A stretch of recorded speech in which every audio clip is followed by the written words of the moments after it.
Olá, boa tarde a todos, bem-vindos a mais um bate-papo, um chat sobre opções e investimentos. Meu nome é Luiz Fernando Roxo, eu sou o instrutor responsável pela área de opções e investimentos da Banif Invest, e a gente está começando mais uma vez o nosso programa, hoje com bastante gente na sala, praticamente 40 pessoas. Tivemos aí 2 semanas de bastante volatilidade, o mercado num ponto de resistência importante e agora num ponto de suporte, né? Ele respeitou a resistência semana passada e agora respeitou o suporte, voltou a subir. Tivemos ontem uma boa recuperação e hoje um mercado bastante positivo, e isso faz com que a volatilidade diminua e uma série de coisas que a gente vem aprendendo e falando nos últimos meses, e eu acredito que as pessoas que têm nos acompanhado já estão conseguindo entender mais ou menos como funciona essa dinâmica. Muito bem, como sempre vamos começar o programa falando então sobre a volatilidade. Eu vou tirar o meu rosto para que não pese aí no sistema de vocês, principalmente para quem não tem uma internet tão robusta, tão profissional quanto a nossa, pessoal de casa, né? Então vamos mostrar aí as volatilidades e falar sobre o assunto. Quem quiser já pode começar a fazer as suas perguntas, já pode deixar um comentário que a gente já vai conversando sobre o assunto, independente de qual assunto que a gente for tratar. Podem deixar aí a pergunta que a gente ou responde na hora, ou pensa no assunto, estuda um pouquinho e tenta ajudar. Como eu venho falando sempre, as perguntas elas são mais importantes até do que as respostas, porque elas nos fazem pensar sobre o problema. Então tá tudo ótimo. Márcio, dá um ok aí, vê se tá ok vídeo e som, vê se todo mundo tá enxergando bem. Acho que deve estar. E vamos falar sobre a volatilidade. Muito bem, vamos começar com a Petro. Lembrando que quanto mais curta for o ativo, a opção, né, quanto menos tempo ela tiver, quanto mais próximo tiver o vencimento de uma opção, mais sensível é a volatilidade implícita. Então mais ela cai quando o mercado fica calmo e mais ela sobe quando o mercado fica nervoso. Isso é uma característica da volatilidade implícita. Muito bem, então a volatilidade histórica da Petrobras na faixa dos 35,20, e vocês podem ver aqui a volatilidade implícita das opções vencimento J, que é o vencimento mais curto, J19, 37% de volatilidade, a J18, que é a primeira dentro do dinheiro, 41,55 de volatilidade, a J20, que é fora do dinheiro, aí na faixa dos 35. Então, volatilidade média aí na faixa dos 37, 38% mais ou menos para a Petrobras J. A nossa expectativa é que para a KIL esteja um pouco mais baixo. Vamos lá. Exatamente como a gente já tinha reparado outras vezes, a Petro K18, volatilidade implícita na faixa dos 36%, a K19 já bem mais baixa, volatilidade implícita na faixa dos 31,89%, K20 também 31 alguma coisa, K21 também 31 alguma coisa, e K22 32%, começando a curvatura do Smile, aumentando aqui, né? 33, 36, 37, como é a característica tradicional das opções. Vencimento L, a gente agora na nossa planilha de opções tem 3 vencimentos.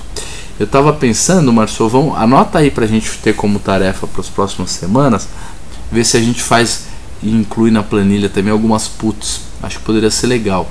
A gente, além da J, a gente poderia ter o vencimento das puts para vencimento outubro, novembro e dezembro. Acho que a gente já poderia começar a olhar as puts que estão começando a ter uma negociação um pouco maior. Muito bem, antes de passar para o vencimento L da Petro, eu vou até passar a planilha, vocês já vão observando. Eu vou ler aqui o comentário de Cabel. esse chat está apto para quem está querendo aprender a operar opções. Eu já tenho conhecimento de gráficos e ações. Olha, eu não sei se você vai aprender hoje, Camel, sobre opções. Eu acho que você vai começar a entender, vai começar a ter interesse. A gente já tem um discurso um pouco mais avançado, porque já faz alguns meses que a turma vem acompanhando, mas eu acho que você pode se sentir à vontade de acompanhar o chat e ir aprendendo aos poucos sobre opções. O interessante de opções, para quem está vendo o nosso chat a primeira vez, é que você pode montar operações estruturadas, montar operações onde você limita a perda, onde você pode melhorar o seu ganho, onde você pode trabalhar com probabilidades, diferente de simplesmente trabalhar no mercado, principalmente fazendo operações direcionais, fazendo trades direcionais. A gente consegue, operando opções, trabalhar de um modo bem mais seguro e tendo bem menos necessidade de fazer previsão, né? Sem ter a necessidade de prever o que vai acontecer com o mercado. Muito bem.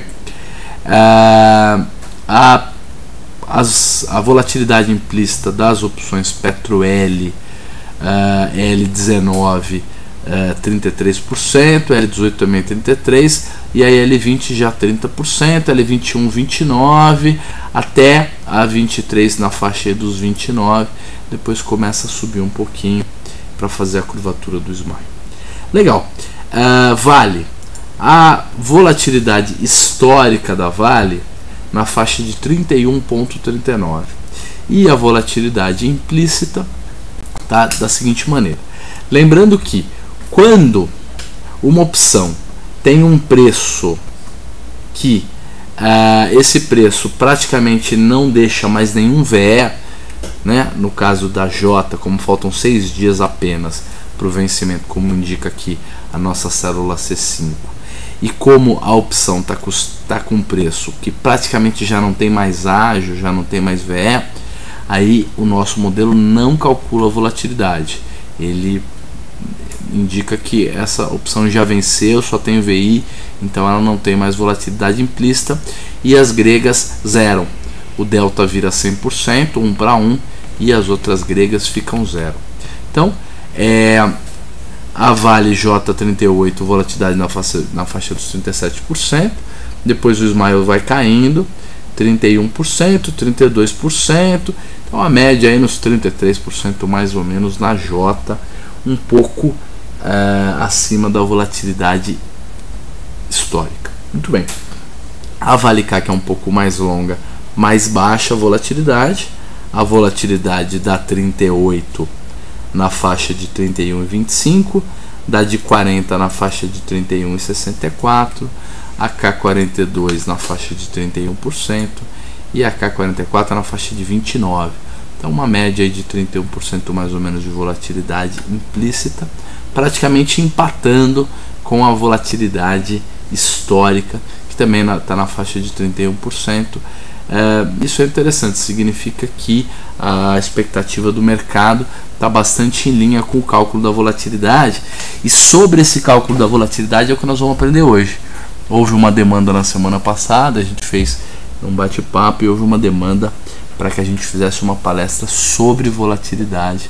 Então o assunto de hoje é volatilidade.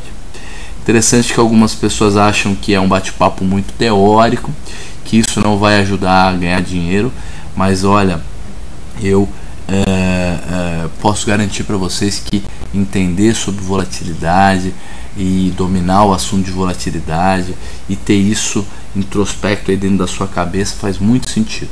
Na semana passada eu tive com um dos maiores gestores do Brasil, conversando com ele, junto com outras pessoas, e ele falou muito sobre volatilidade, falando como é importante você entender a volatilidade. E o livro do Ken Fisher, que é um livro que eu tenho indicado aí ultimamente, Ken Fisher. Eu vou ler o nome do livro para vocês.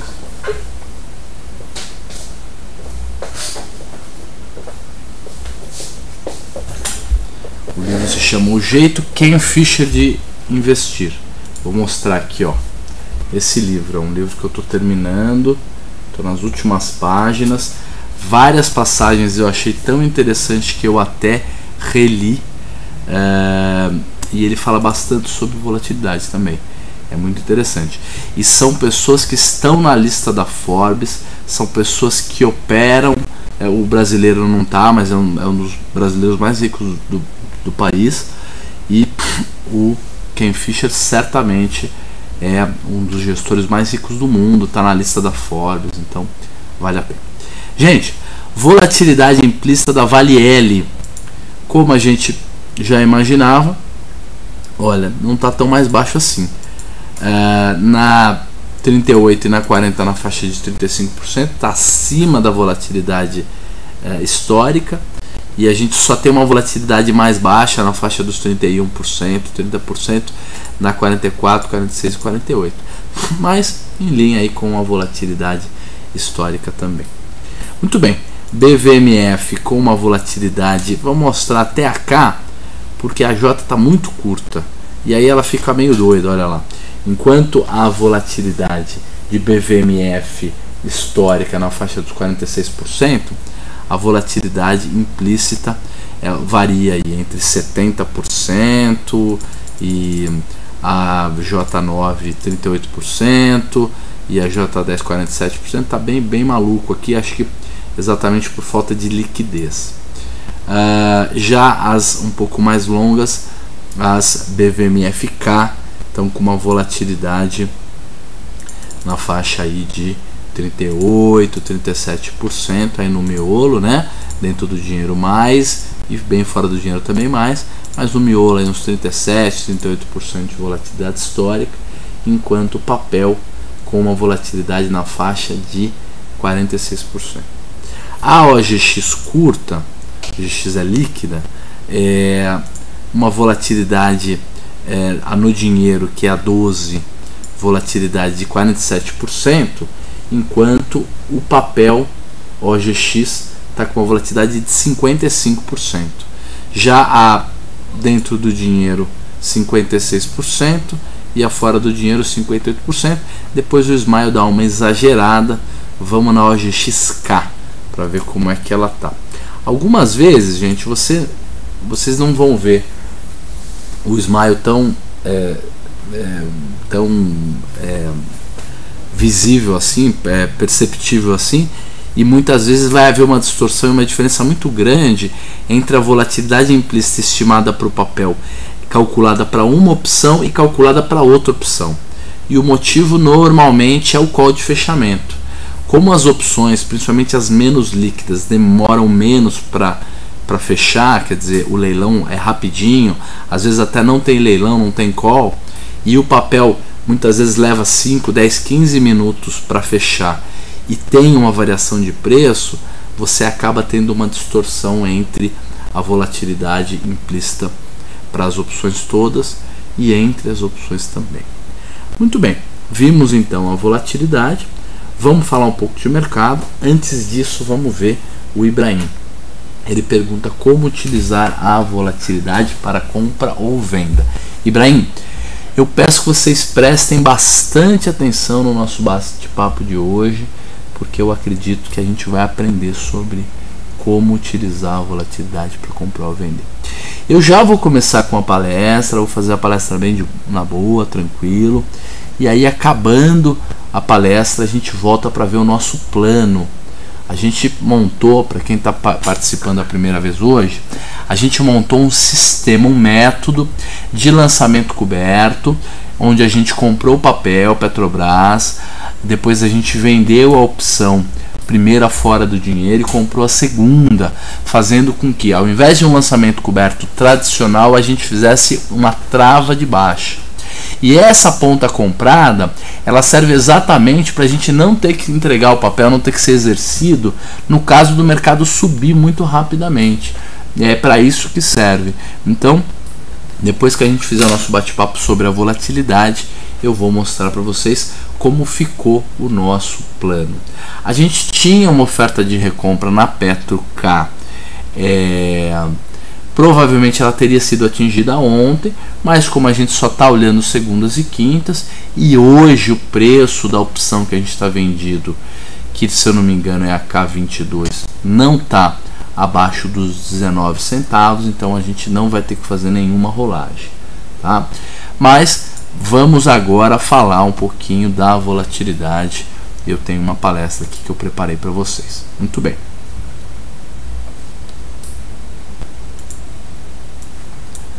Começando a palestra.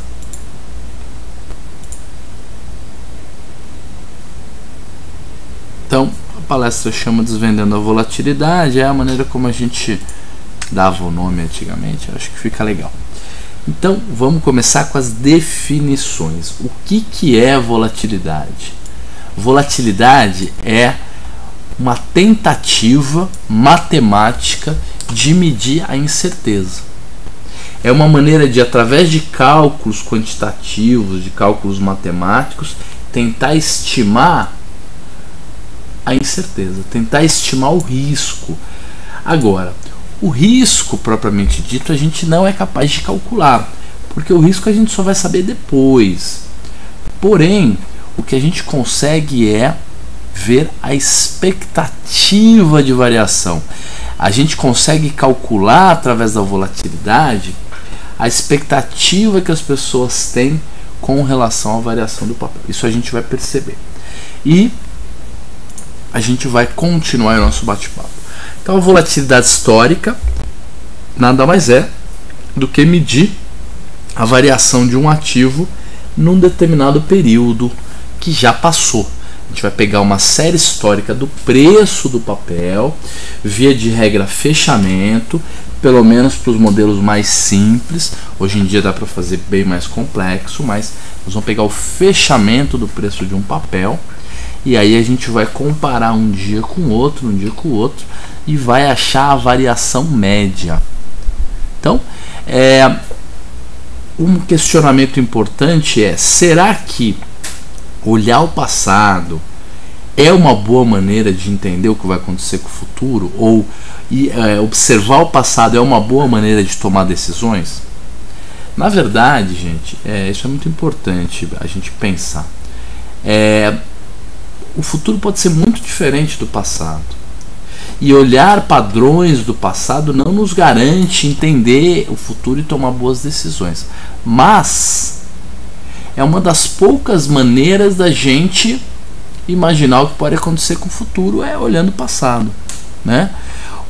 A gente faz uma proxy comparativa do passado com a situação atual para poder tomar uma decisão. E isso a gente vem fazendo há milhões de anos, né? Há milhares de anos, desde que o ser humano se tornou consciente, ele analisa padrões e tenta tomar decisões baseado nesses padrões, baseado no passado. Então vamos continuar. Vamos fazer uma comparação entre dois ativos que têm volatilidades. Então, vocês estão vendo aqui, a gente tem essa tabela, e essa tabela tem a seguinte característica. Do lado esquerdo, a gente tem um cara que se chama ativo A. É o papel A, como se fosse qualquer papel negociado em bolsa. E do lado direito, a gente fez o cálculo da volatilidade para o ativo B. Então temos aqui o ativo A e aqui o ativo B. Nós temos 24 pregões diferentes, cada dia sendo uma cotação de fechamento. Então é como se o papel A tivesse fechado no primeiro dia 10,25, depois ele fechou no segundo dia, ele fechou no primeiro dia valendo R$10, ele fechou no segundo dia valendo 10,25, depois 10,50 e assim por diante. E o ativo B é a mesma coisa. Ele fechou no primeiro dia valendo R$10, depois teve o segundo dia, o terceiro, e a gente tem 24 cotações. E é tudo que a gente tem. Aí o que a gente vai fazer? A gente vai pegar e vai dividir o segundo preço pelo primeiro. É assim que a gente faz. Pega o segundo preço e divide pelo primeiro. Para quê? Para poder descobrir qual foi a variação. Então, a gente vai lá e calcula o ativo A e calcula a variação do ativo B. Depois faz um tratamento maluco aqui, faz mais um cálculo e descobre a volatilidade. Deem uma olhada. O ativo A teve a sua primeira cotação, o seu primeiro fechamento em R$10. O ativo B também estava custando a mesma coisa, R$10. Os dois tiveram o seu último pregão um fechamento a 9,50. Então o ativo A fechou cotado a 9,50 e o ativo B fechou cotado no último pregão também a 9,50.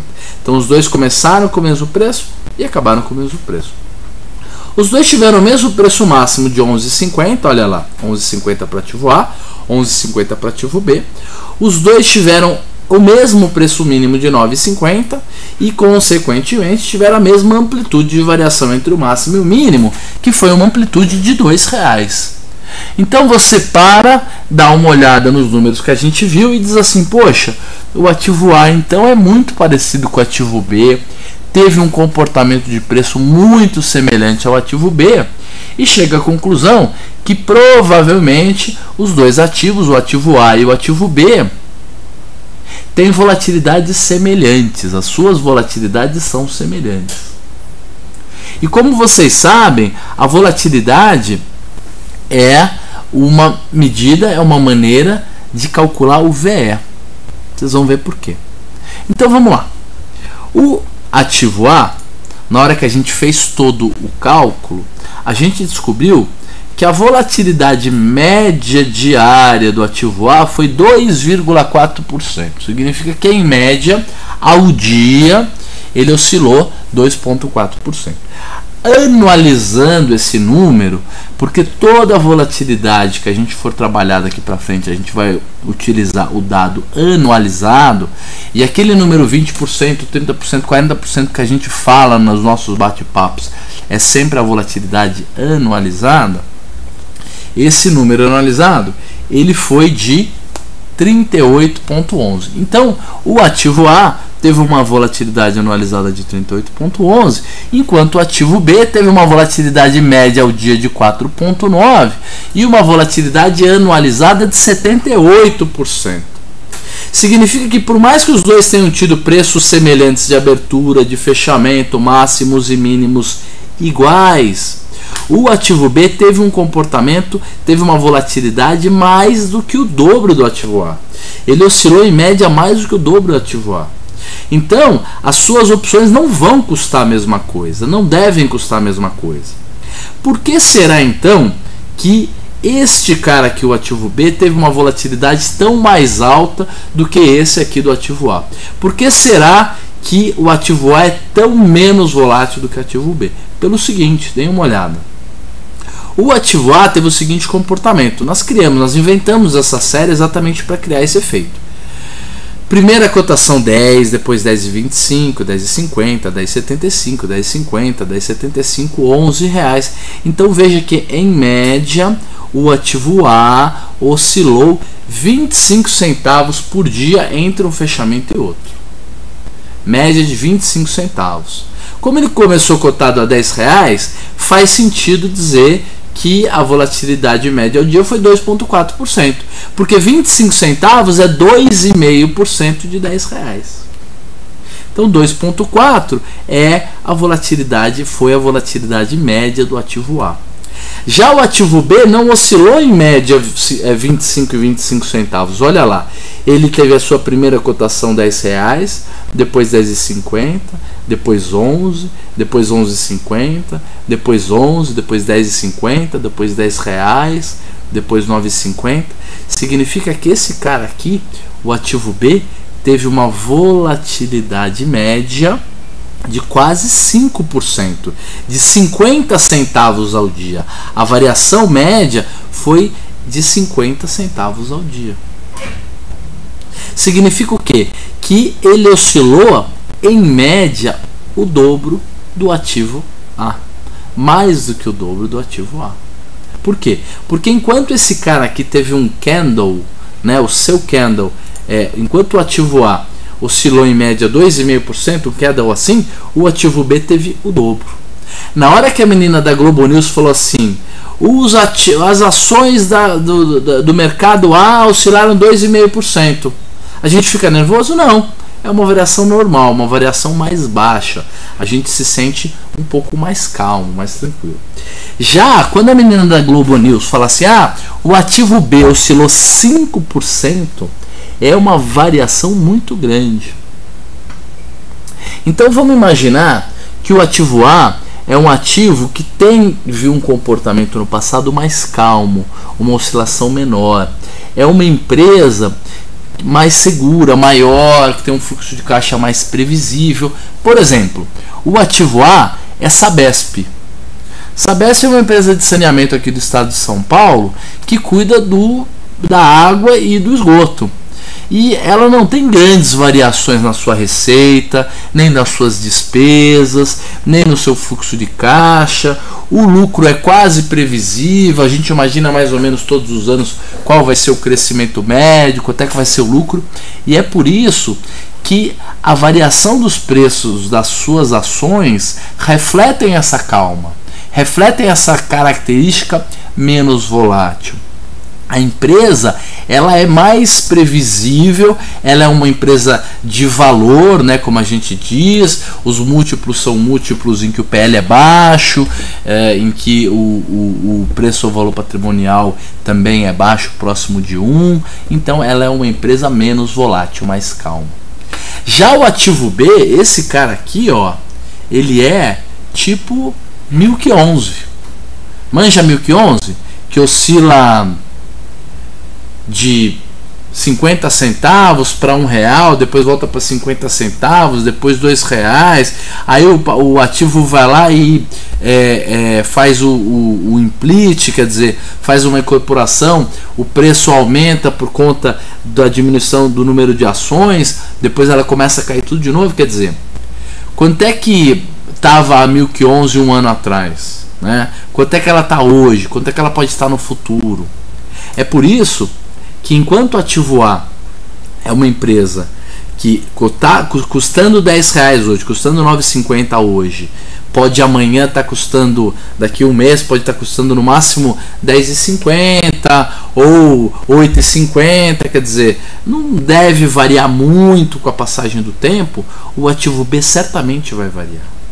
O ativo B, se ele está R$10 hoje, daqui 20 dias ele pode estar R$20, ele pode estar R$30 se sair uma notícia boa.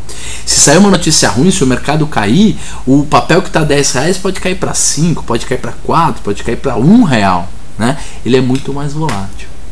E isso impacta onde? Isso impacta completamente no preço das opções. Eu vou mostrar um gráfico para vocês verem como. Eu não sei se eu tenho aqui nesses slides, mas se eu não tiver, eu vou abrir um outro slide que tem esse gráfico. Deixa eu ver se eu tenho aqui. Não tem. Vou incluir. Mas eu vou abrir para vocês então um gráfico muito interessante para vocês verem como o impacto da variação do preço da volatilidade no preço das opções é muito grande. Então, espera aí que a gente já vai abrir em um segundinho.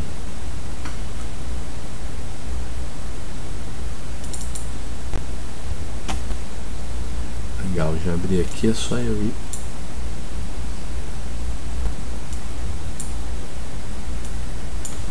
Não, esse aqui não tem.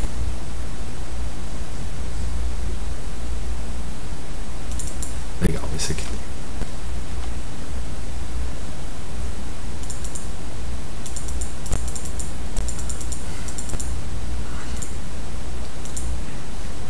É esse gráfico aqui que eu quero mostrar para vocês, deem uma olhadinha. Então, esse gráfico aqui, ó,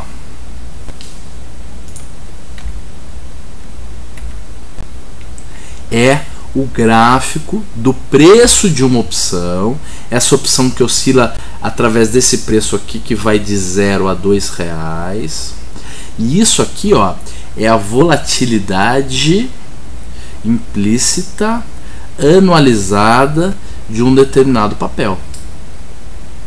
Percebam que para o mesmo preço do papel, mesma data de vencimento, mesmo strike, mesma taxa de juros,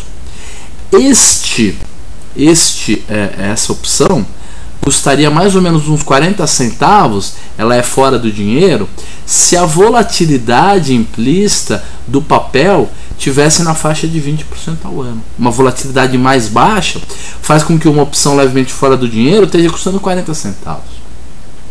Se esse mesmo papel se mantivesse todas as outras variáveis e a gente mudasse apenas a volatilidade, aumentasse a volatilidade de 20% ao ano para 48% ao ano, essas opções que custavam 40 centavos subiriam para praticamente R$ 1,60.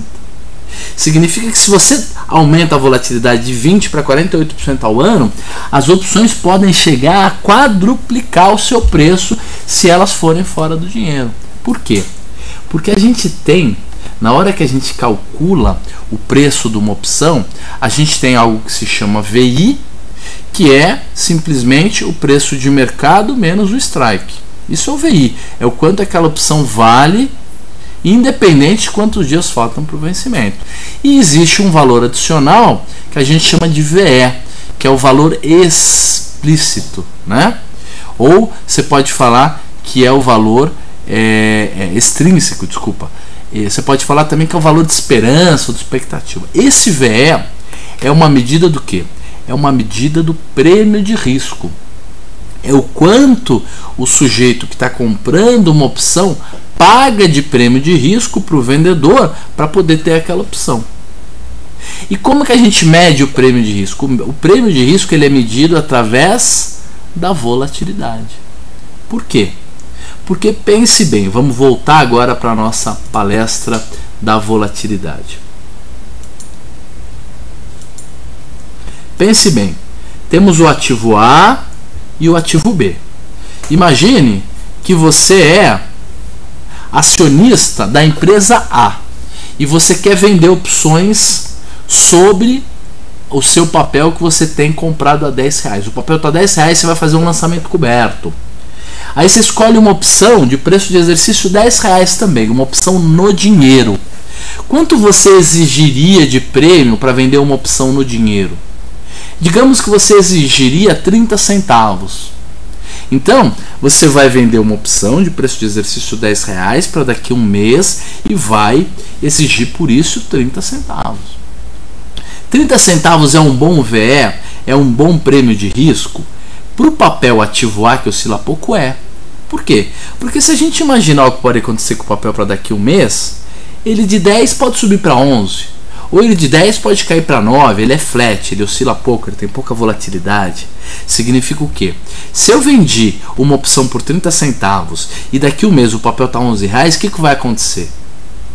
Vai acontecer que você vai ser exercido, vai entregar o papel por R$10, vai garantir um prêmio, vai garantir uma taxa de retorno de 3%, de 30 centavos, e tudo bem, vai pôr lá os seus R$10,30 no bolso e vai ficar esperando o tempo passar. Daqui a pouco o mercado cai de novo, você compra o papel de novo, lança uma nova opção, ou mesmo a R$11 ou R$10,50, você compra o papel de novo, faz um novo lançamento e ótimo, vai tocando a vida.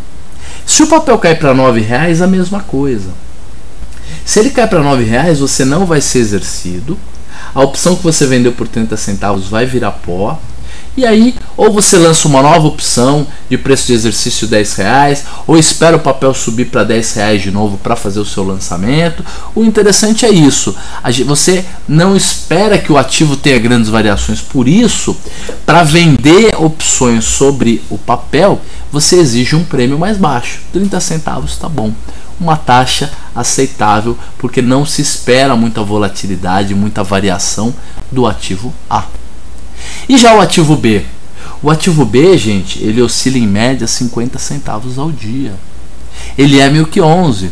Significa que em 20 dias úteis o ativo B pode dobrar de preço, pode ir de 10 para 20 pau. Ou pode em 10 dias cair de 10 para R$5. Pode cair pela metade. Então, quando você for fazer uma venda, um lançamento coberto de opções para o ativo B, você não vai aceitar 30 centavos, você vai querer um prêmio muito maior. É por isso que opções de preço das opções de ativos mais voláteis necessariamente tem que custar mais caro, porque o prêmio de risco é muito maior. E aí o que você faz? Você pega e vai exigir um prêmio muito maior. Quanto que é esse prêmio muito maior? Vamos imaginar que esse cara oscila aí em média 50 centavos ao dia. Se Se você vender uma opção de preço de exercício de prêmio 30 centavos, imagina se você vender uma opção de 30 centavos e o papel dobrou de preço, foi de 10 para 20 centavos. O que acontece? Você vai ser exercido por 10 pau, você vai ganhar só 30 centavos com essa brincadeira, o papel dobrou de preço e você vai ficar com aquela dor de corno de ter deixado de dobrar o teu capital, de ganhar 100%. Então você não vai vender uma opção por 30 centavos, você vai exigir o quê? No mínimo R$1. E se o papel cair ao invés de subir? Pior ainda.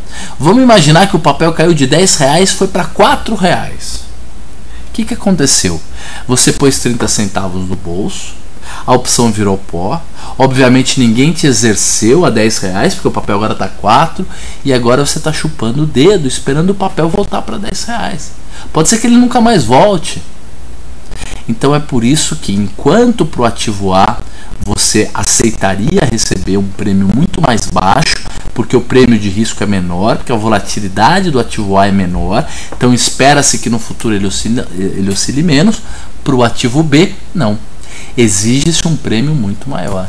Exige-se um prêmio de no mínimo R$1, 3 vezes o valor do prêmio do ativo A. Por quê?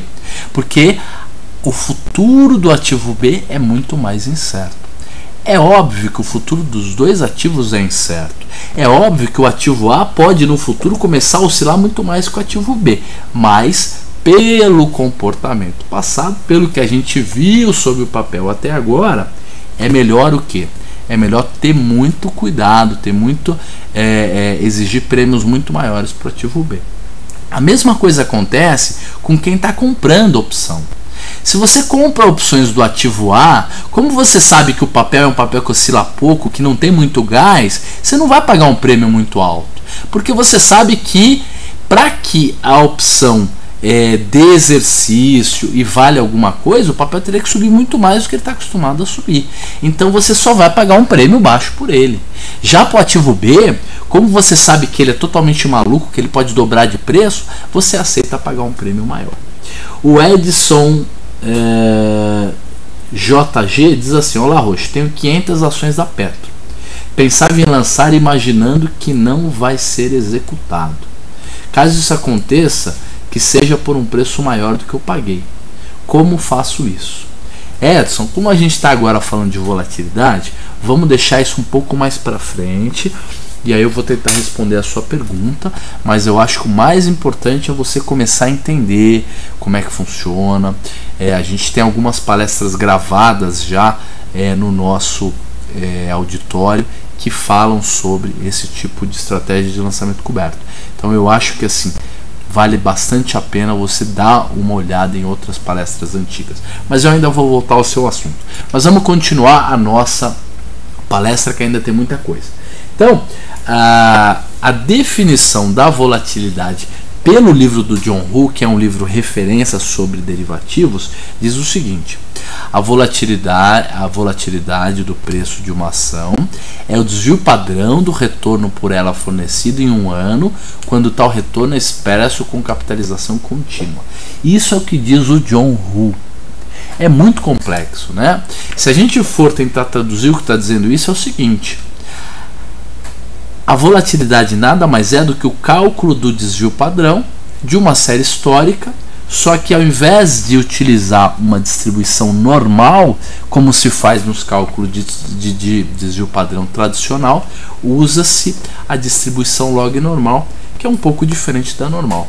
Então, a volatilidade nada mais é do que o cálculo do desvio padrão, só que com uma pequena diferença no seu cálculo, na sua equação. Então, isso aqui, gente, olha lá, é a equação do desvio padrão. Para que eu estou colocando? Para vocês verem como não é nenhum bicho de 7 cabeças. Não é nada fora do normal. Ninguém vai ter que ficar calculando isso, mas só para mostrar como é que funciona. Olha lá. A volatilidade, o desvio padrão, que está aqui, que é S, é a soma de todos os retornos. O que são os retornos? Um retorno é o quê? Nada mais é do que pegar o preço de fechamento de hoje e dividir pelo preço de fechamento de ontem. Quando a gente diz assim, o índice Bovespa subiu 2%, o que significa? Significa que o retorno do índice Bovespa foi 1,02, foi 2%. Por quê? Porque eu pego o preço de fechamento de hoje, divido pelo preço de fechamento de ontem e descubro a variação. Se ontem o índice estava a 100 mil pontos e hoje está 100 mil e 2 mil pontos, significa que 102 dividido por 100 dá 2% de variação positiva. Então eu pego os retornos e somo esses retornos todos. O problema, vamos voltar, é o seguinte: se eu tenho um retorno que foi positivo em 2% e um outro retorno que foi negativo em 2%, vocês concordam que se eu somar os dois vai dar zero? E não é isso que eu quero. Eu quero saber simplesmente qual foi a distância da variação e quero ignorar qual foi o sinal, se foi uma variação positiva ou negativa, porque o importante é a variação. Então, o que eu faço? Eu pego e tenho que tirar o sinal. Tenho que tirar o sinal positivo e o sinal negativo, principalmente o sinal negativo quando a variação foi negativa. Como é que eu tiro o sinal negativo de alguma coisa? Eu elevo ela ao quadrado. É por isso que eu pego e faço a soma dos retornos, mas antes de eu pegar e fazer a soma dos retornos, eu pego os retornos e elevo ao quadrado, tirando o sinal negativo. Aí é só somar os retornos todos e fazer uma média, dividido pelo tempo. Então, se eu tenho 5 dias com variações de 2%, se eu somar 2% mais 2% mais 2% mais 2% mais 2%, dá 10%. Se eu dividir pelo número de períodos, que são 5 períodos, eu tenho o quê? Uma variação média diária de 2%. Só que eu elevei ao quadrado para tirar o sinal. Se eu elevei ao quadrado para tirar o sinal, eu descubro alguma coisa que se chama variância. Soma dos retornos ao quadrado dividido pelo tempo é a variância. Como é que eu faço para transformar a variância no desvio padrão? Eu pego e tiro o que? O quadrado. Como é que eu tiro o quadrado de alguma coisa? Eu pego simplesmente e faço a raiz quadrada. Então, o desvio padrão nada mais é do que a raiz quadrada da variância. Então, desvio padrão é a raiz da variância. E variância é a média do quadrado da distância de cada ponto até a sua média. Então, não é nenhum bicho de 7 cabeças. O que eu faço além disso? Eu pego e antes de eu pegar e elevar o retorno ao quadrado, eu pego o retorno que está aqui, ó, que é essa lista. Tiro o LN, quer dizer, eu faço o tratamento log normal, porque não é uma distribuição normal, é uma distribuição log normal. Depois elevo ao quadrado. Então essa é a diferença do desvio padrão para a volatilidade, é que você faz o LN antes de elevar ao quadrado. Essa é a diferença entre os dois. Muito bem, gente. A gente usa então o desvio padrão. O desvio padrão, se a distribuição da variação dos preços fosse uma distribuição normal ou mesmo log normal, ele teria uma função mágica de saber exatamente qual é o risco e a probabilidade de variação futura do mercado. A gente já imaginou, a gente já acreditou nisso no passado. Na década de 50, acreditava-se que era só tirar o desvio padrão, a volatilidade de uma série histórica, para você saber as chances do mercado subir ou cair, saber as chances do mercado variar entre tantos por cento. Isso não é verdade. Então a volatilidade nada mais é do que uma medida de variação. Então, vamos continuar. Usar LN, pois os preços de uma ação têm desvio log normal. Então, é isso que é a volatilidade. É o desvio padrão com tratamento log normal. Pega uma série e usa. Gente, vamos usar uma série longa ou uma série curta? É melhor usar uma série enorme de vários anos de cotação ou uma série mais curtinha? A gente não sabe. O importante é saber que quando você tem séries longas, essas séries longas são menos sensíveis. Significa o quê? Há uma mudança na variação e ela praticamente não sente. E as séries mais curtas são mais sensíveis. Então, vamos observar esse gráfico aqui, que é um gráfico entre 97 e 2000 do índice Bovespa diário com janela móvel, sendo que essa linha azul bem escura aqui, ó, é uma janela bem curtinha, uma janela média de 22 pregões. Então, se você pegasse 22 pregões, tirasse a volatilidade aqui no começo, e aí a cada novo pregão você jogasse o pregão antigo fora e incluísse um novo, com uma janela de apenas 22 dias, uma janela curta, olha como essa volatilidade é sensível. Quando a volatilidade sobe, ela sobe rápido. Quando ela cai rápido. Quando sobe, sobe rápido. Já uma volatilidade com uma janela mais comprida, usando 252 pregões, que é a medida de um ano. Então, se você tem uma volatilidade com uma janela de um ano, quando a volatilidade cai, a volatilidade histórica, medida com uma janela de um ano, também cai, mas cai quase nada. Quando sobe, também sobe, mas sobe muito devagarzinho. Ela é muito pouco sensível. Para dias tradicionais, sem muitas variações, até que não faz tanta diferença. Mas olha o que acontece quando você usa janelas longas ou janelas curtas para um pregão, como foi esse pregão aqui, ó. Vocês se lembram? Esse dia aqui foi o dia 13 de janeiro de 99. Dia 13 de janeiro de 99 foi o dia da desvalorização cambial. Nesse dia a bolsa subiu 32%. E 32% de variação num único dia fez com que a volatilidade mais sensível, a mais curta, explodisse de uma volatilidade diária de quase zero, sei lá, 4% de volatilidade média ao dia, para mais de 20% de volatilidade média ao dia. Mesmo essa série aqui mais longa, menos sensível, deu um baita salto. E isso estraga muito a sua série histórica, tanto para as mais longas quanto para as mais curtas. Pior do que isso não é a entrada, é o que acontece quando você joga esse dia que foi muito anormal fora. Olha lá, passado aqui 22 dias, você jogou fora esse pregão do dia 13 de janeiro e a volatilidade voltou a ser quase zero. Pior, quando você está usando esse modelo aqui de um ano de janela, olha lá, você fica um tempão com a volatilidade média na faixa dos 7, 8%. Ela vai caindo bem devagarzinho. Só que na hora que você tira esse pregão da sua série histórica, pá, a volatilidade vai para zero. Imagina o cara que estava modelando os seus cálculos usando esse tipo de volatilidade histórica.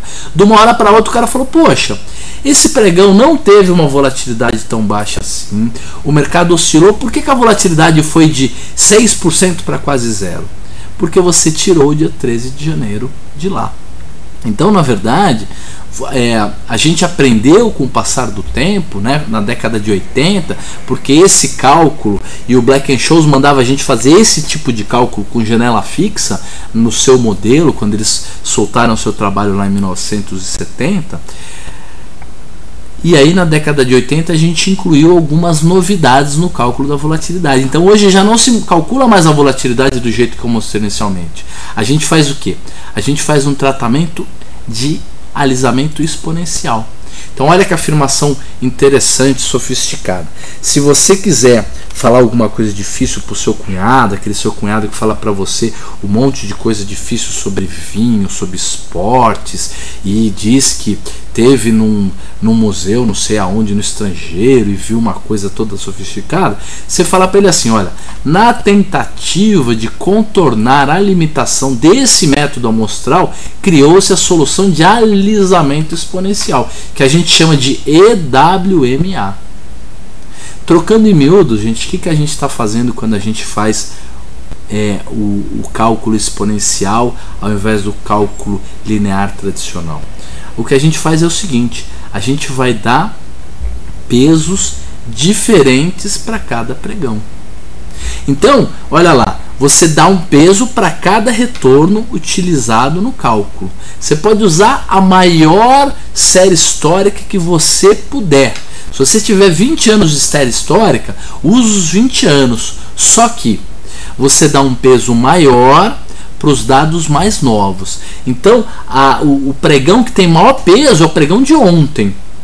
Ele tem um peso maior no teu cálculo. E você vai diminuindo o peso do cálculo da volatilidade quanto mais longe aquele pregão estiver de hoje. E isso é muito interessante. Então você dá maior relevância aos dados novos e menor relevância aos dados mais antigos. Quem explica muito bem essa memória de mercado é o Mandelbrot, no seu livro Mercados Financeiros Fora de Controle. Como é que a gente entende melhor esse tipo de coisa? Gente, nós que criamos o mercado, que fazemos o mercado oscilar, também temos esse tipo de comportamento. Alguma coisa que aconteceu ontem, aquilo lá está muito fresco na nossa memória, aquilo é importante para a gente, aquilo é relevante. A gente dá um peso maior para o quê? Para coisas que aconteceram ontem. Coisas que aconteceram há muito tempo a gente até lembra, mas dá um peso menor. Para vocês verem, se você pegar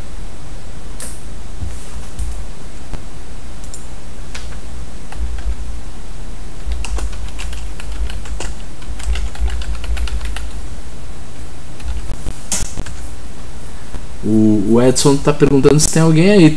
Tá todo mundo aqui, Edson. Nós estamos fazendo o nosso chat. Não sei se você está acompanhando. Então vamos continuar. Você dá um peso para cada retorno, utilizando para dados mais novos um peso maior e para dados mais antigos um peso menor. Então você vai usar o que de janela de série histórica? Você pode usar uma janela enorme. Você pode usar desde 99 até hoje a sua janela, desde 94. Só que a maioria das pessoas não se lembra daquele pregão de 99. É por isso que o peso dele vai ser pequenininho. E quanto mais perto de hoje, maior vai ser o peso. Então, tá lá o dia 13 de janeiro de 99. E a volatilidade que a gente usa é a volatilidade exponencial. Essa que a gente fala para vocês, essa que a gente mostra para vocês é o que? É uma volatilidade exponencial com uma janela de 22 pregões. O Shark ainda não consegue calcular essa volatilidade, mas a gente está vendo uma solução. Eu tenho uma reunião marcada esses dias com o pessoal de desenvolvimento do Banif para que vocês possam a qualquer momento digitar lá e já ver a volatilidade implícita a volatilidade histórica exponencial lá no Shark. É a mesma coisa que as médias móveis exponenciais. Gente, a explicação que o Mandelbrot dá no livro é muito legal. E ele diz assim, olha, isso é tão válido, né, que a memória é uma coisa muito importante. E ele diz assim, o livro é de 2003 ou 2004. Ele diz assim, hoje, em 2004, ainda existem pessoas que estavam lá na crise de 29. Essas pessoas lembram daquela tragédia toda e elas falam pra gente, olha, toma cuidado, porque o mercado quebra, porque é perigoso, porque as pessoas quebram, se matam. E ele diz assim, no dia que não houver ninguém mais que estava lá na crise 29, que viveu aquilo vivo, no dia que todo mundo morrer, vai ter uma crise com a mesma dimensão de 29, muito parecida. E engraçado que em 2008 a gente teve a crise. E ele morreu ano passado. O Mandelbrot, ou no começo desse ano, morreu aí, faz pouco tempo. Então é muito interessante. Então a gente usa o EWMA. Além disso, hoje a gente já introduziu outros tipos de cálculo de volatilidade. Então na década de 90 a gente introduziu os cálculos de volatilidade que estimam e que entendem, né, que partem da prerrogativa que pode haver gaps. Você se lembra quando eu fiz a definição do John Hu? O cálculo do desvio padrão com tratamento log normal para capitalização contínua. Capitalização contínua significa que o próximo preço depois de R$10 é 10,1, 10,2, 10,3, 10,4. Não leva em consideração os gaps. Hoje você já tem cálculos de volatilidade que levam em consideração os gaps, os saltos nas aberturas de mercado ou intradiários gaps. E esse tipo de cálculo de volatilidade que já tem o gap se chama de Garch. Garch ou Arch. E esse modelo de Garch ganhou o prêmio Nobel em 1994, quer dizer, faz bastante tempo já. Ou 2004, quer dizer, acho que foi 2004, mas já faz 6 ou 7 anos que eles ganharam o prêmio Nobel. Hoje, calcula-se a volatilidade utilizando um conceito de local volatility, quer dizer, você usa as superfícies de volatilidade usando o cálculo do preço do papel. Eu estou dizendo isso para vocês para quê? Para mostrar que não é através da matemática e do cálculo da volatilidade, descobrindo cálculos mais sofisticados, que a gente vai ganhar dinheiro com a volatilidade. A gente vai ganhar dinheiro com a volatilidade entendendo como é que a volatilidade funciona, entendendo como é que o mercado funciona, e é isso que a gente vai ver agora. Então vamos continuar. Aqui. O Cabel está perguntando: poxa, os gráficos de opções podem ser acompanhados e avaliados como os das ações para comprar e vender? Eu pessoalmente acho que não. Eu não acredito em gráfico de opção. Mas existe gente que usa, tá? Eu pessoalmente e a maioria dos grafistas mais sérios que eu conheço também dizem que gráfico de opção é esquizofrênico, não faz nenhum sentido, mas tem gente que usa. Márcio está dizendo que ele morreu no ano passado. O Márcio é a voz da consciência e da memória. Ele tem todos os dados lá gravados. Gente, vamos antes então de falar como que a gente usa a volatilidade para ganhar dinheiro, falar sobre a volatilidade implícita, que é uma outra maneira de se calcular a volatilidade. Muito bem. A volatilidade implícita, ela é diferente da histórica. A histórica, você pega a série histórica do papel, a sua cotação diariamente, faz aquele cálculo do desvio padrão, faz o tratamento log normal, acha a variação média diária e anualiza. E aí você pode também colocar um peso, né, para os dados mais novos e para os dados mais antigos, e aí você faz o alisamento exponencial. Você usa um indicador chamado lambda, né? Lambda é o quanto você vai dar de peso para os mais novos ou mais antigos. Depois você poderia usar o GASH, e tudo isso é volatilidade histórica. Volatilidade implícita é o seguinte: você pega o modelo, o cálculo, a equação de Black-Scholes.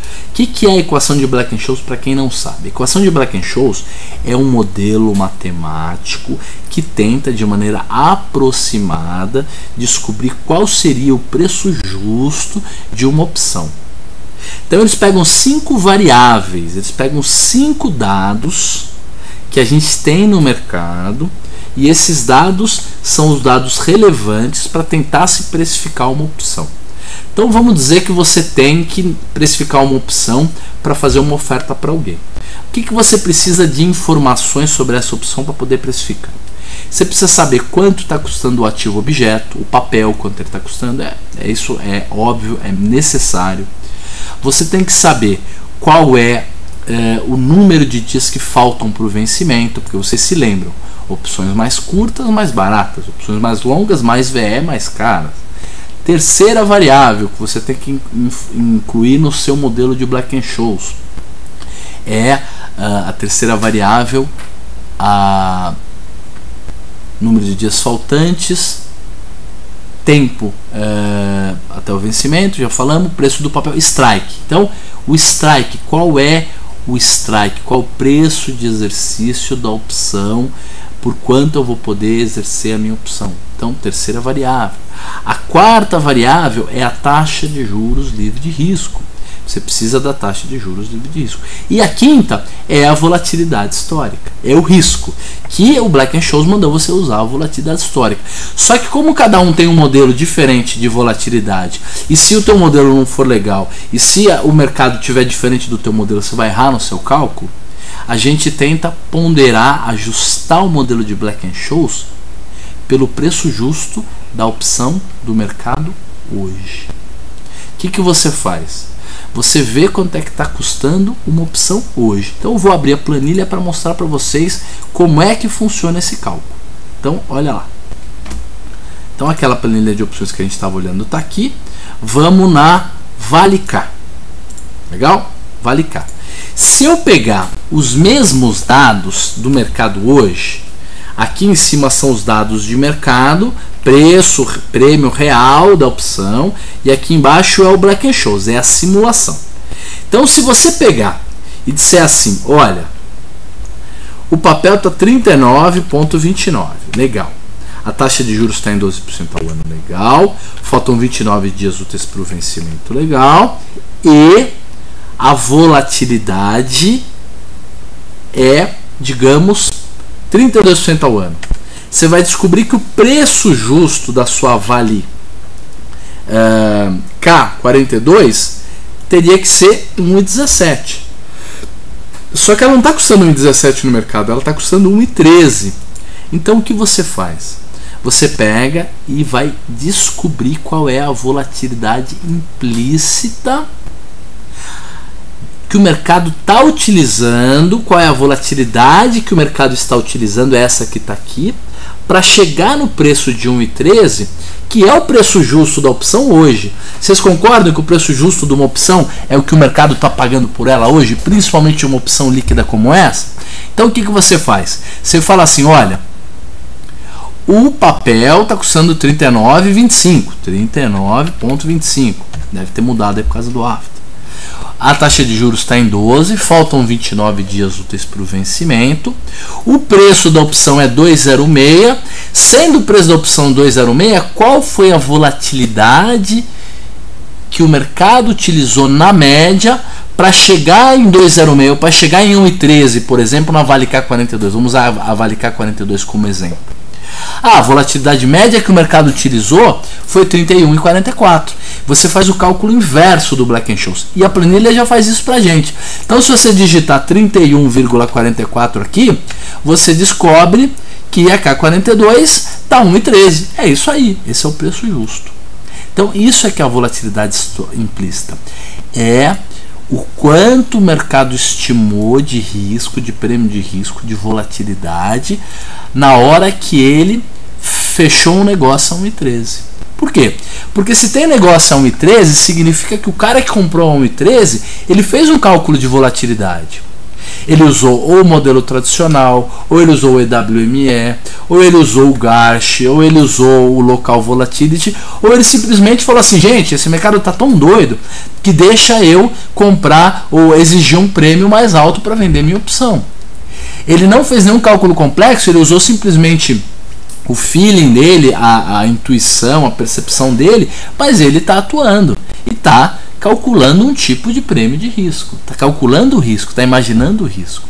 E essa é a volatilidade implícita. Então o que é a volatilidade implícita? Vamos voltar lá.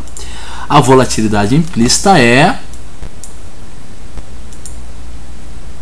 obtida através da utilização do preço dos prêmios negociados no mercado, quer dizer, o preço do mercado indica qual a estimação que o mercado está utilizando em seus modelos na média. Consegue-se o cálculo através da conta inversa do Black-Scholes. Você faz a equação inversa do Black-Scholes e descobre qual é a volatilidade implícita. Descobre-se qual a volatilidade o mercado está estimando para determinada opção. Para cada série em aberto será obtida uma volatilidade implícita diferente, que normalmente são diversas entre elas e também diferentes da volatilidade histórica. Tá? Não vou falar de Smile agora, porque agora eu vou falar do que importa.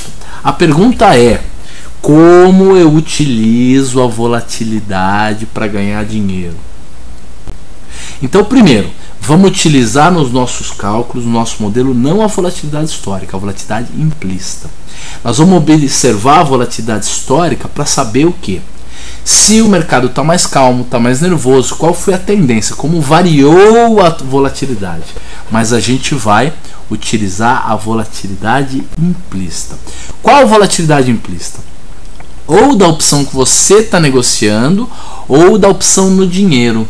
Porque a opção no dinheiro é a mais sensível para a mudança de volatilidade. Então, você pode usar a volatilidade implícita da opção no dinheiro, não tem problema. Muito bem. Agora, eu vou abrir uma outra apresentação. Achei que estava aqui, gente. Por favor, me desculpem. Eu vou abrir agora rapidinho essa parte onde eu digo o que faz a diferença entre uma opção ou não. Espera aí que eu vou buscar esses slides. Me desculpem mesmo.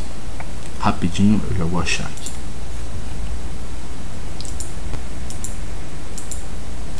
Legal.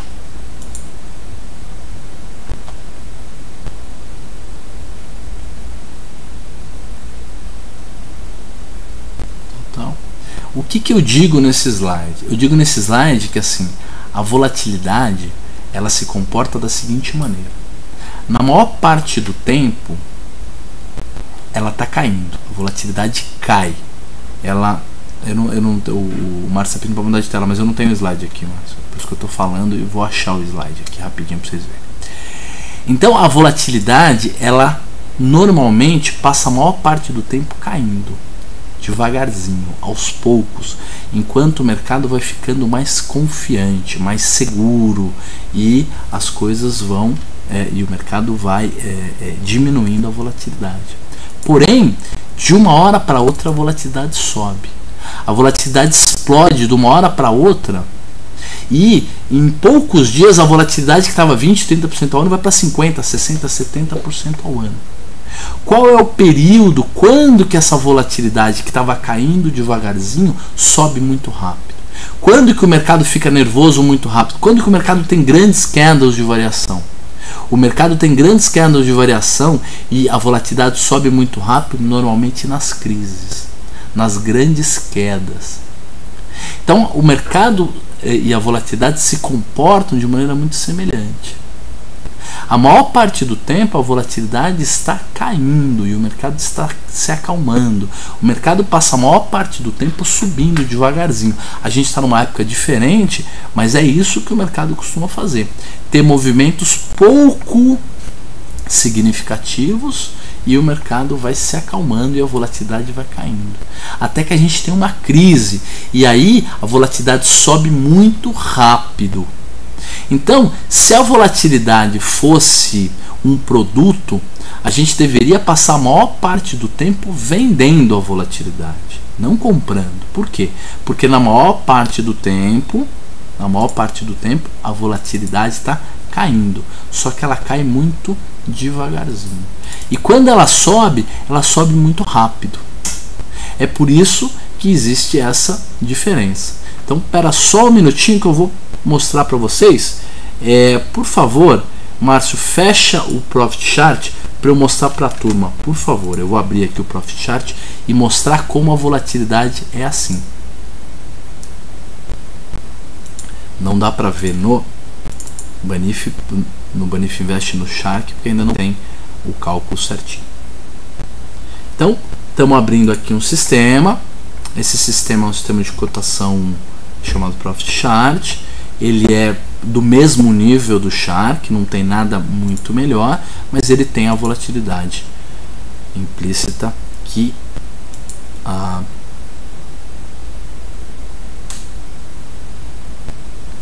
implícita não, a histórica que o Shark não tem.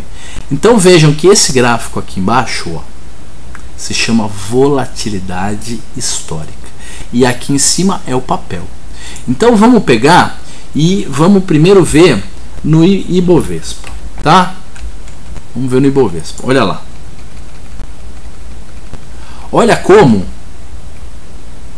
na maior parte do tempo, olha aqui, depois da crise de 2008, em que a volatilidade de uma hora para outra, olha lá que nesse caso levou 2 meses, mas normalmente é bem mais rápido. Ó, explosão da volatilidade aqui, explosão da volatilidade aqui, explosão de volatilidade aqui. Aqui teve uma explosão. Aqui, ó, ultimamente teve outra explosão nessa crise agora de agosto. Veja como a volatilidade sobe rápido e cai devagarzinho, devagarzinho, devagarzinho. Então a volatilidade ela passa a maior parte do tempo caindo e de uma hora para outra, pum, explode. Maior parte do tempo caindo e de uma hora para outra, pum, explode. Então, gente, se você olhar a volatilidade e ela estiver extremamente baixa e o mercado tiver um topo histórico, porque muitas vezes, olha lá, o mínimo da volatilidade, olha aqui, ó, volatilidade no mínimo, mercado no máximo. Volatilidade no mínimo, mercado no máximo. Volatilidade no máximo, mercado lá embaixo. Então, quando a volatilidade está no topo, está muito alta, significa o quê? Que provavelmente agora o mercado vai parar de ficar nervoso e vai começar a se acalmar. Então é isso que a gente sugere, que a gente passe a maior parte do tempo vendendo volatilidade Olha lá, vendendo volatilidade, vendendo volatilidade, vendendo volatilidade, vendendo volatilidade. Agora também é vendendo volatilidade. Quando a volatilidade estiver muito alta e quando o mercado tiver passado por uma crise. E depois, quando a volatilidade se acalmar bastante, diminuir bastante, aí talvez seja o caso de você parar de vender volatilidade e eventualmente pensar em comprar volatilidade. E como é que a gente faz vendas e compras de volatilidade? Venda de volatilidade, gente, nada mais é do que, por exemplo, um lançamento coberto. Comprar o papel e vender opções. Na hora que você está vendendo uma opção, a volatilidade está contra você. Por quê? Porque se o mercado se acalmar, o prêmio de risco da opção diminui, você ganha prêmio. Se você compra uma opção, por exemplo, e vende o papel, você está fazendo aquilo que a gente chama de straddle, está comprando volatilidade. Então, a gente pode até operar ações olhando para a volatilidade. Como? Quando a volatilidade estiver extremamente baixa, calma, o mercado estiver acumulando, provavelmente o mercado vai explodir para algum lado. Muito provavelmente até vai explodir para baixo, se o mercado estiver muito calmo e estiver lá em cima. Agora, se a volatilidade estiver explodida, a gente tiver uma baita crise, provavelmente é oportunidade, porque a volatilidade está muito alta, tem muito prêmio, vale a pena fazer operações com opções para se beneficiar desse prêmio todo. Fazer borboletas, fazer operações de Rachel, fazer travas de alta dentro do dinheiro ou travas de baixa fora do dinheiro, tudo isso é venda de volatilidade. Então vamos mostrar mais um slide para vocês, que é o slide da diferença entre compra e venda de volatilidade, que é esse slide aqui, ó. Dê uma olhada. Quando você aposta que a volatilidade vai cair, você aposta o quê? Que o mercado vai fazer aquilo que ele sempre faz, ficar calmo, subir devagarzinho, cair devagarzinho. Você faz uma aposta no retorno à média. Quando você aposta que a volatilidade vai subir, significa que você está apostando em rompimentos, descontinuidades, grandes movimentos rápidos, o que não é comum. Quando você aposta na venda da volatilidade, lançamento coberto, trava de alta dentro do dinheiro, trava de baixo fora do dinheiro, borboleta no dinheiro, todo esse tipo de estratégia, compra de suporte, venda de volatilidade, tudo isso é venda de volatilidade. Compra de suporte, venda de resistência é compra de volatilidade. Tem alta probabilidade de ganho. Provavelmente você vai ganhar. Só que são ganhos pequenos. Você ganha consistentemente, só que aos poucos. Porque a volatilidade cai devagarzinho. Quando você compra a volatilidade, você tem uma baixa probabilidade de ganho. Porque a maior parte do tempo a volatilidade está caindo. Só que quando você ganha, se você ganha, você dá uma porrada. Você acerta bonito. Quando você vende volatilidade e a volatilidade sobe, há um rompimento, você tem grandes perdas. Então é a brincadeira de você ganha de canequinha e perde de balde. Poucas e grandes perdas. Muitos ganhos pequenos. 80% do tempo o mercado está o quê? Retornando à média. A volatilidade está caindo. 20% do tempo o mercado está o quê? Descontinuando, rompendo. Por que 80-20, gente? Porque é uma lei de potência, é a lei da natureza. Quem descobriu a lei da potência, a lei da natureza, foi um suíço italiano chamado... Caramba, como é que é o nome dele? Alguém vai me lembrar já. Márcio, por favor, como é que é o nome do italiano, nosso amigo lá? Ela vai me dizer. Muito bem, então... A lei da potência, a gente aprendeu isso. Não é distribuição normal, é lei de potência. Por quê? Porque o mercado tem uma distribuição que é muito mais agressiva, né? Então, gente, se a gente fosse operar, é melhor... Pareto, obrigado, destino. É o Pareto. Se a gente fosse operar, é melhor a gente fazer compra ou venda de volatilidade? O que dá mais dinheiro? Quem ganha mais dinheiro? O cara que faz aposta na venda de volatilidade ou o cara que faz aposta na compra de volatilidade? Na verdade, dá para ganhar dinheiro dos dois jeitos. É só aprender. E existe um grande representante, no mínimo um grande representante para cada escola de investimento. Quem é no mundo o cara que mais faz retorno à média?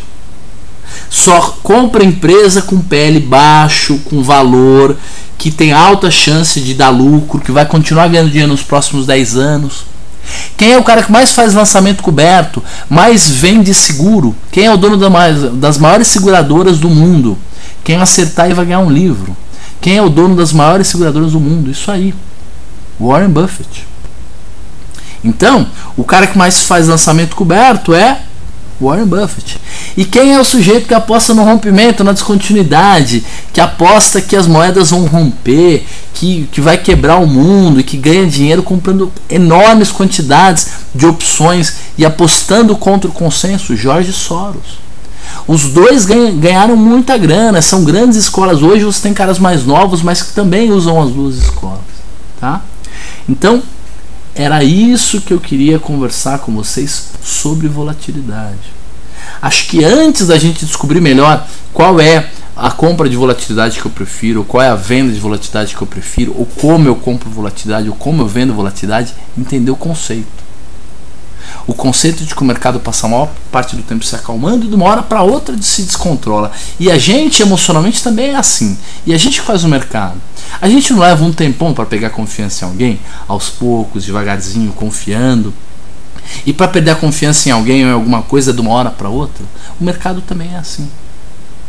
E normalmente a gente está pegando confiança, está ficando mais confiante quando? Quando o mercado faz aquilo que a gente espera que ele faça. Vai subindo devagarzinho, aos poucos. Nossa carteira vale mais hoje do que valia ontem e assim por diante. Amanhã vale mais ainda. O ano que vem eu troco de apartamento, levo a molecada para Disney e a vida vai ser incrível. Eu fico calmo. Eu compro tudo a qualquer preço.